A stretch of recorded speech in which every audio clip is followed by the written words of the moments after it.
What's up, niggas? What's up, niggas? No, I'm playing with you. Alright, a couple times I want to go over and when you get in the stock trade, this is shit you're gonna have to know off top. It's just shit you're gonna have to know. So you might as well learn the shit now. You need to learn about the opening bell, the closing bell. This obviously, well, I don't know if it's obvious to everybody. Somebody just ain't got common sense, but opening bell is just when the stock market opens. That's from 9:30 on the East Coast, 8:30 on Central Time, Mountain Time, 7:30, 6:30 West Coast Time. So about 6:30 West Coast time, you gotta be up to trade. Opening bell is just when the stock market officially opens. Okay, it could be pre-market, so it's a little bit of time beforehand that you can trade. So that's just gonna be pre-market. All right, closing bell is just when the stock market closes.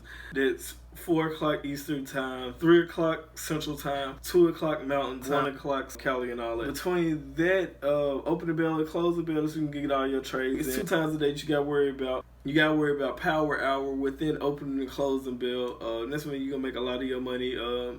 If you're a momentum trader and a day trader, you're gonna make a lot of your money during power hour. So that's from 2 p.m. to 3 p.m. when the market closes.